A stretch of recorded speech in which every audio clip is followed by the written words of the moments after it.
Welcome to Home But Not Alone. Okay, so today our topic, I was pretty bummed when Tim recommended this topic because I thought we're going to talk about favorite activities, and I thought I was going to have to come up with like Pinterest perfect fall activities to share and talk about. And to be honest, I am not the biggest fan of the fall. Here in New York, fall means colder days, less sunshine, and like seasonal depression starts to kick in. So it's hard for me to pretend that this is my favorite season. But thankfully, I realized that's not what we're talking about. So in a minute, Tim's going to share what's the real purpose of this episode about fall. Hey, Tim.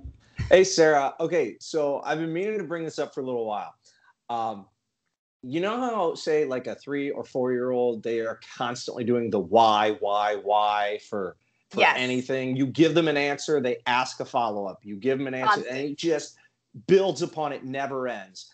Um, so, do you find that annoying? Sometimes. Okay. I feel What do you like mean? I have a certain number of why questions that I can answer. Like I love explaining things to my kids. I kind of go into teacher mode. Like I was a teacher before I stayed home with my kids. I kind of go into teacher mode. I love explaining things. But then at some point it's just because, okay, I've answered 15,000 why questions and I've hit my quota of why questions. Or if it's argumentative, well, why can't I whatever? Because I said so. So I guess it depends on the circumstances, but I do sometimes like answering why questions. Why does it Okay. annoy you? No, it doesn't. And that's Oh, actually that I like it, but for a different reason. okay. I do agree with you with the argumentative why is very difficult because often when, at least with my kids, because especially as young as they are, when they're arguing, well, why, why do I have to do that, or can't I do this, whatever it is, I can give them an answer, but nothing is going to satisfy them. The argumentative why at their age, especially, is largely just I think you're wrong, and so yeah, I that's very difficult. Yeah. But the otherwise, I love those, and I do my absolute best to answer those questions as far down the train of thought as possible. On occasion, I will get to a point where it'll end up with like something why about the existence of the world and why it's like this and everything, to which I'll say, I don't know, your mother's a scientist, go ask her. To which my wife always responds some version of, I'm not a scientist, I'm a nurse and a nurse educator. I'm not actually, I'm like, well, you're more of a scientist than me. Than But the in general, historian, yeah. yes, exactly. So, but in Oh, general, I love the why question because I've noticed something. I have had interactions with people especially on social media over the last few years, where something will be stated and then I will ask just an honest, innocent why question, or just any question, really. Just like, what do you mean by this? Or right. what's the basis of that? Has there been it'll be about something about the church, and I'll say, has there been sufficient discussion between church hierarchy members? Has there been what's been published on this? It'll be Right. different things like that. And I have had what I think are some what I thought were some fairly like intelligent people respond with, well, what do you mean, so you're asking for proof?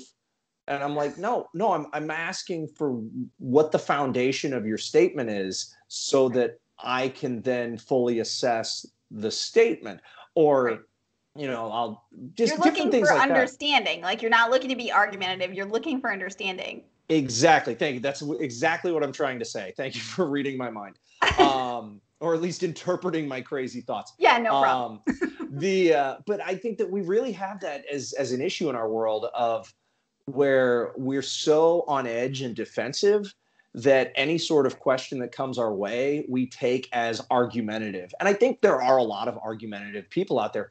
But with the gift of the intellect that God has given us, I absolutely want to nurture that in my children. I want them to ask all the questions. I will have very few of the answers, but I want them in their life to answer or ask as many questions as they can. And I want them to learn, if they don't get the answer from one source, okay, continue seeking that answer. So anyway, that's well, and something. having them ask it from you, like if we just blanket or too often dismiss our kids' questions about stuff, like they're gonna stop coming to us with their questions, and they're gonna get their information somewhere else, and that is a problem. So yeah, I do my best to answer their questions and their whys and all of that, but yeah, sometimes it's exhausting. Yeah, so I brought that up because it's been on my mind a lot recently as my children do that, Yeah. because we do have one of these kind of cultural things we fall into where it's like, children, they ask and ask and ask and ask and ask, and it's so annoying. And I'm like, yeah, but it's also part of their development, and it's part of our role as parents to help facilitate that. So it can be very difficult. I'll say it that. It can be very difficult to be on the receiving end. But I just wanted to bounce Well, that I by have you. a why question for you. Why are we talking about fall today? What a great why question. And that is the best transition that is not planned that I've ever heard in my life. Okay, so I think we need to stop romanticizing seasons. Okay. I live in the Midwest, and whenever we get to like, oh, summer's coming, I feel like a lot of people are like, yeah, go to the beach. Have you been to the beach? I know you love to swim. And here we're more of like pools type of people, Right. so, water, I but mean, I grew up like 20 minutes from the ocean in Connecticut. So to me, yeah, swimming is good. We like the yes. summer, we like the swimming. But in the Midwest, like you don't have the ocean. No, well, and I love swimming, and I think the beach is fun, and I think that the ocean is fun. But you know what? It's also gross. Okay, it's very gross. Okay, that so can public pools are equally gross. Oh, I just yeah, want those to are point that gross. out. All right, so but we have this like, and we're gonna go to this like party on the beach, and we're gonna whatever, and you watch advertising, and you're like, that's not what the beach is like. Okay, oh, we're Especially barefoot on not the with beach. kids. You have to pack up like you're No. moving out when you go to the beach with kids. And then you get there and you're like, can we just leave? Like, it's hot. Like, right, there was air conditioning back at the place. Anyway, winter, I think we do that, and we're like, oh, we're gonna stay in, and it's snowing, and it's beautiful. The snow is falling.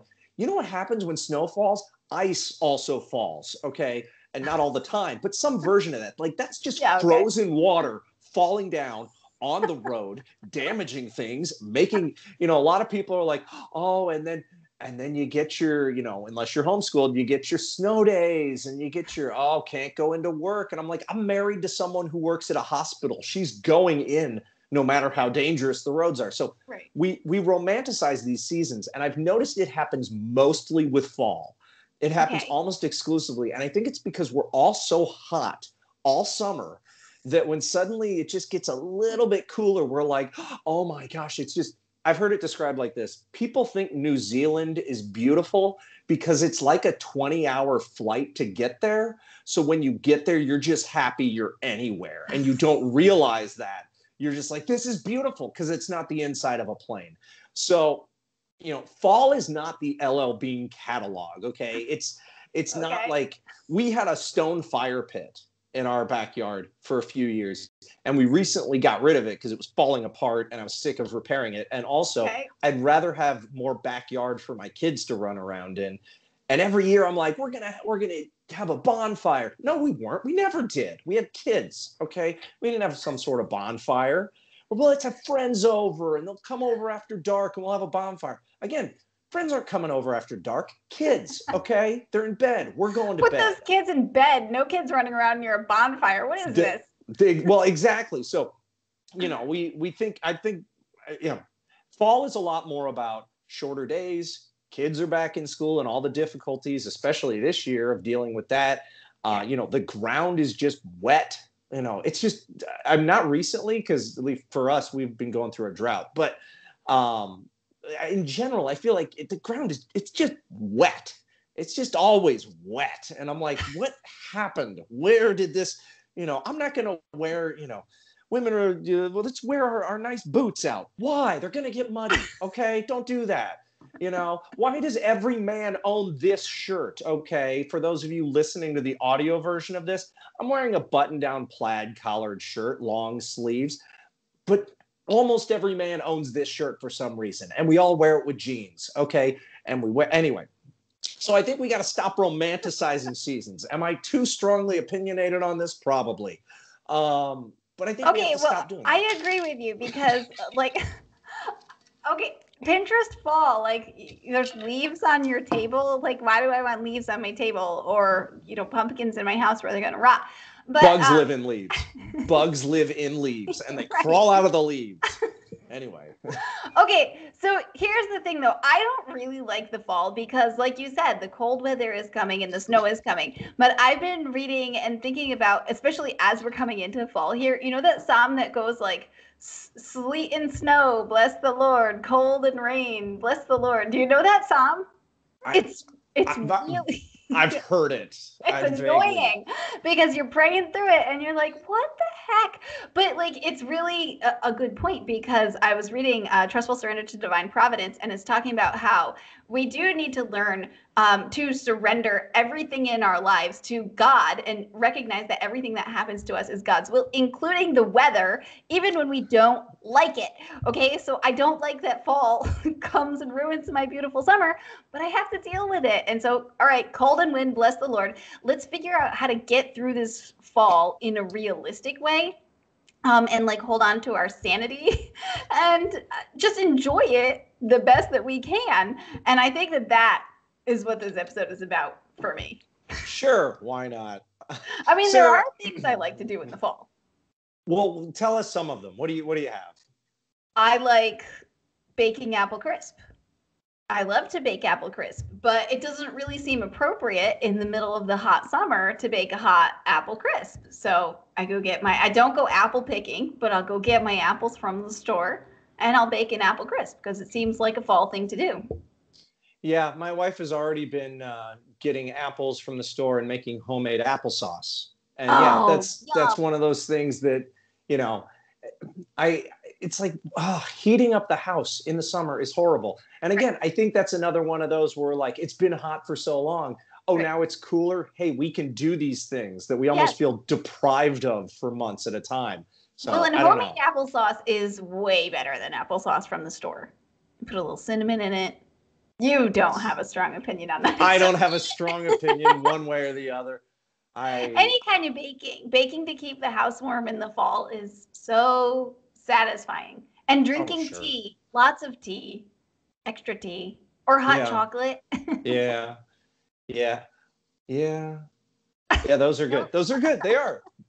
I don't know. I just think it's good to me. I like actually waking up in the morning and it's a little bit crisp, like it's a little bit too chilly, because then I actually want to make a hot cup of tea instead of drinking tea and then sweating through it or something. I will say that is one of the nice things about colder weather is I stop drinking coffee very quick in the day because I'm like, no, now I'm hot already. Whereas if I'm like, I'm not going to then pour liquid heat inside my body. But then when it gets colder out, I'm like, oh, this is delicious and gives me the energy to, be awake. That's great. Like, actually, it's not that delicious. Coffee is it's fine. Coffee is not delicious. Tea is good. The right tea can be good. I have tea that recently I was like, oh, good, I'm going to make some tea. And then I looked at the box and said, what do you mean uncaffeinated? I was like, what do you mean? No, that's not fair to me as a human being. I need the caffeine. It may not be, taste regardless. I am not a big iced coffee person. Now you give me like the Frappuccino things because those have more sugar in them than like 16 popsicles combined. But that's probably actually true depending on the pop. It probably is. I like iced coffee for the sugar and the milk and not for the coffee flavor. Like, don't put too much coffee in my iced coffee, okay? Please. Exactly. So regular coffee for me, or half calf coffee, which is usually what I drink, I need that. And then, it gives me the heat and I can keep going. So yeah, I'm with you on the coffee or the tea or the whatever. Here's another one I love. Yeah. Lying in a sunbeam. Like a kitty cat? Yeah, like I guess like a kitty cat. I don't know. This one I catch my kids doing this one all the time too because like the house is cooler. And so when the sun comes through the window and you have this sunbeam just lighting up, it's on the wooden floor and it warms up that one spot. And I always catch my kids like they find the sunbeam and they lie in the sunbeam and I don't know, color in a coloring book or something. And I really like I get them. I'll go Yeah. right there with them and lie in a sunbeam. Or even in the morning, go out on the back porch where the sun is heating up the back porch because then it feels good to like, oh, let's catch those sunbeams and warm up instead of like, oh, the sun is burning us to death. It's not a torturous thing. You get to enjoy the heat. Right. You get to enjoy the warmth. Yeah. Yes. I like that. That's true. I've noticed, and I didn't even notice, this is so sad how wrapped up I am in my own world until a few years ago when I noticed that like the sun is just so much behind the clouds in the winter. And then in the summer, it's just like, even when there are clouds, it's like, it's somehow the sun is not behind the clouds. And then there's this like more reasonable, I don't know. It's just interesting. Well, no, it's not. Well, it's not like a different angle or something, right? In the winter, Yeah. so like you don't get history as much. degree. I got no idea. Go ask my wife. I She's the was scientist. just talking to my kids about this today because they were like, you still can go out in the sun in the winter, Mom. Because I was trying to tell them that you don't get as much vitamin D in the winter because you don't get as much sun. And they're like, well, you could go out in the sun. I'm like, it's not the same as the vitamin D you can get from the summer sun. But so, yeah, so getting those sunbeams when you can in the fall and the winter is a treat. Like, it's amazing. Yeah. What else? What else do you have that you like? Okay, so I don't do a lot of fall activities, but I do like to do leaf rubbings with my kids because it's just so easy. Like, just go get a leaf and a crayon and however many pieces of paper you want, and you could do this all day. And the kids love it, and it's exciting and interesting, and it doesn't take a lot of prep. I do not like fall activities that take like a lot of prep work from. I don't like any activities that take a lot of prep. I've asked people, especially online, or I'll Google things and be like, activities to do with a child of this age, or indoor activities or outdoor fall activities for kids, and it's usually like, here's 17 hours of setup for 4.5 seconds of fun, and then I'm like what I get that sometimes that just comes with the attention span of a young child, but at the same time I'm like, oh man, why aren't there other activities? So yeah, leaf rubbings, I like that. Yeah, it's easy, it's quick, you don't even need any special materials. How about movies and popcorn? Because that sun, it goes down so early, and so it gets nice and dark, so it's perfect to put on a movie. My kids always complain in the summer when we do a movie in the evening because the sun doesn't go down until after their bedtime. And so like, turn the lights off. It's too bright in here. I can't see the movie. I'm like, the lights are off. I don't know what you want me to do. But, God's light is on, okay? I turned off our lights, okay? God left his light on. Just go back outside if you don't like it. Exactly.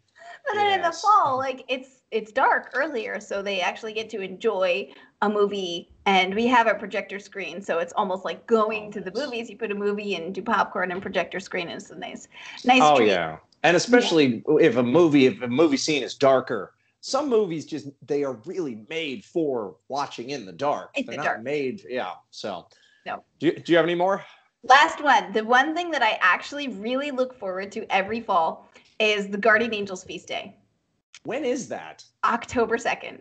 October 2nd. And my mom always made a huge deal of celebrating this feast day with us growing up because, like, giving us a devotion to our guardian angels and keeping them close so that they protect us and everything.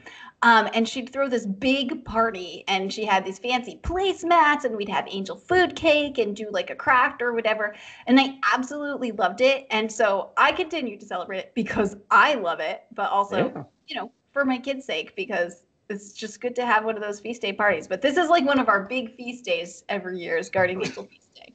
Okay, how about you? What do you like to do in the fall? Okay, so something I do like that is messy is carving up pumpkins to make them into jack-o'-lanterns. And I like it for this reason.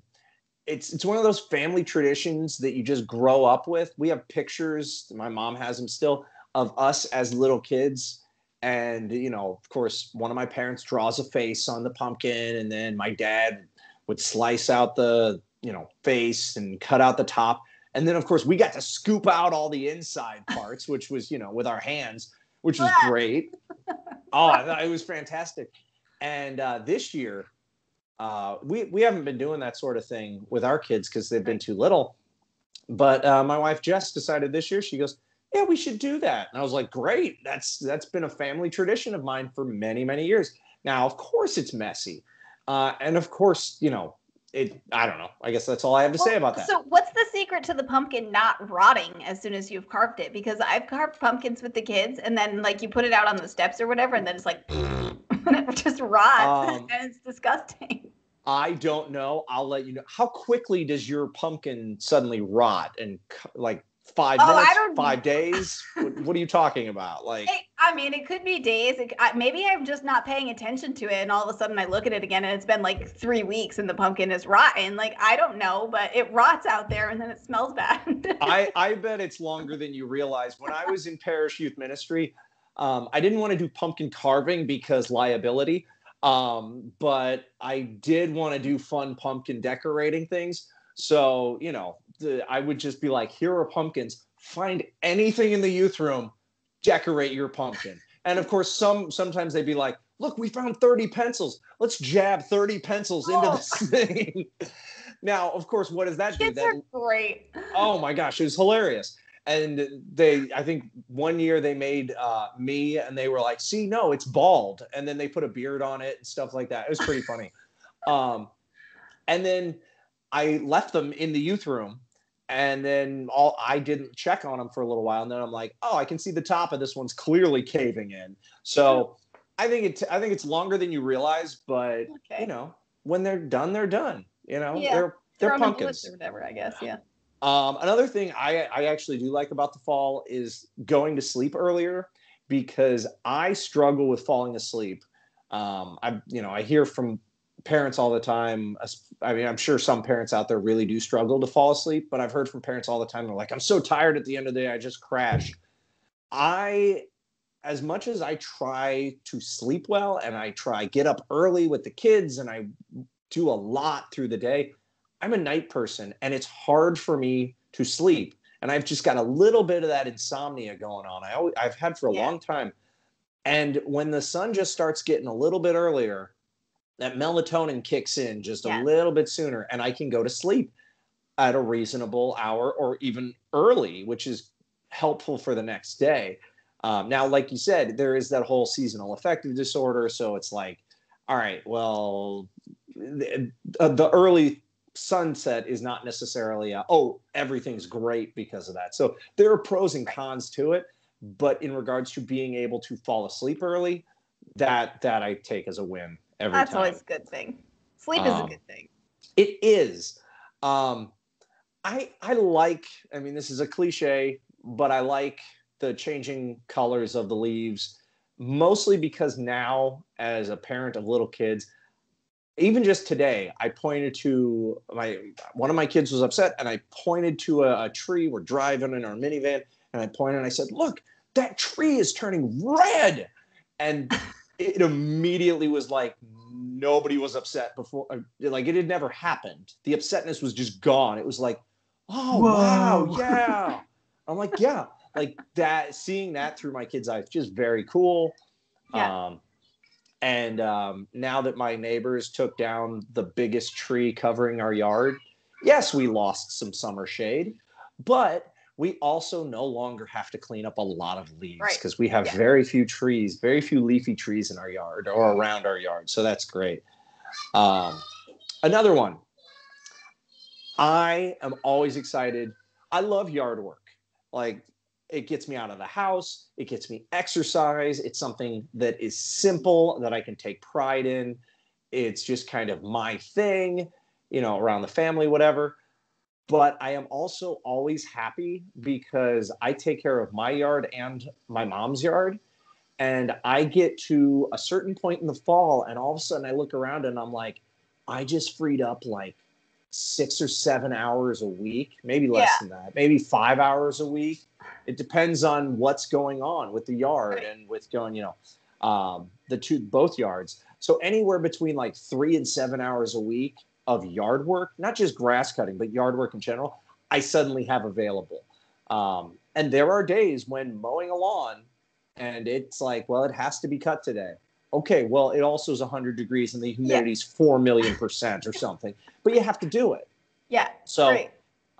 That being over. Yeah, that's like a relief when it's finally like, okay, you get even though it's something nice, like you get a break from it. It's always nice to get a break, and then you're good to go again for the next season, right? Yeah, I will say it really does help me to get back into it and be like, okay, I haven't done this in a number of months. So that's kind of nice. Yeah. The only downside of that is sometimes I'll be in the middle of listening to an audiobook and then I'll be like, yeah, this is like my grass cutting audiobook. Oh, there goes all your audiobook time. It's hard to continue doing that. Yeah. So I still find some time, but it's more difficult. And I actually had a book that like I didn't finish last year, and then I didn't find time to really listen to, and I had to wait months until I could cut the grass again and finish it. But anyway, another thing is just like you talked about baking and all the smells and warming up the house and stuff. Maybe you didn't say the smells, but I was thinking about them because they're amazing. But soup and certain, like chilies and stuff like that. Yeah. Like those, you don't have those in the heat of the summer because why torture yourself? So again, I think some of those things like that it's nice because now I'll enjoy cutting the grass again once I've had a break from it. And then I'll enjoy now having some soup and chili because I haven't had good soup and chili in a little while because I don't hate myself like that. And then just one more, which a lot of times I take this for granted until all of a sudden it's happening. The St. Louis afternoons, a lot of times in the dead of summer, we really do. I mean, not all summer, but we'll hit consistently 80s, 90s, and then 100 degrees. We might have a couple dozen or more days a year. And I know that's not just us in the Midwest. Like that's a lot of places. And sitting there thinking, okay, the heat of the summer, I get up with my kids and I'm like, on the hottest days by like 10 a.m., I'm like, I'm not sure we can be out here anymore for health reasons, or, maybe 11 or noon or whatever it is. And then we get to the afternoon and I'm like, wait a minute, we got to be in my house all this time. Like there's not a ton of space. It's not tiny, but there's not a ton of space. And we got to come up with activities that we can do in here every day in the afternoon. Or a way to make the outdoors bearable. Like, okay, now we need to set up the sprinkler and the kiddie pool. That we do. That we absolutely do. It's not easy to get outside when it's that hot. Yeah. And it's nice to have, say, an afternoon. And again, going back to yard work, there are times in the summer where I'm like, I got to do yard work. Better start it at 7 a.m. But if I get to late September, early October, and I'm like, well, I've got maybe some yard work to still do, I'm not doing it at 7 a.m. It's unpleasant, relatively speaking. Whereas the afternoons are actually more bearable. And if it's cool in the morning and like, oh, good, take my kids outside, put on an extra layer, no problem. So it kind of frees up a little bit more of the day temperature wise. Yeah. So I agree with that. We were just outside today for the afternoon. Beautiful, nice, warm fall afternoon. Take the kids out to the park. Enjoy those last few days of getting out, like before you have to put all your winter coats on and your boots. Oh yeah.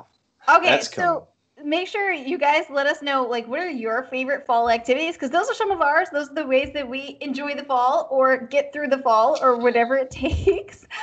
So leave a comment, whether it's on YouTube, on Facebook, on Instagram, wherever you find us, and tell us what are your favorite fall activities, because we probably could use some more ideas. So thank you, everybody, for listening or watching. Please subscribe. Leave us reviews and ratings and likes and whatever. We really appreciate that. It's good for, more people get to see us, or, maybe. I don't know how computers work. Ask your mother. She's a scientist. Anyway, Sarah, where can people find you? ToJesusSincerely.com and on Facebook and Instagram at ToJesusSincerely. And you can find me at chaselove.org or on Facebook and Instagram at The Chaste Love. Now, wear workout shirts every day. Because are you going to exercise? Not in the traditional sense, but workout clothes are designed to absorb a lot of sweat. So in theory, they should be able to absorb a lot of other fluids. We all know that little kids are constantly emitting fluids. And remember, you're never alone.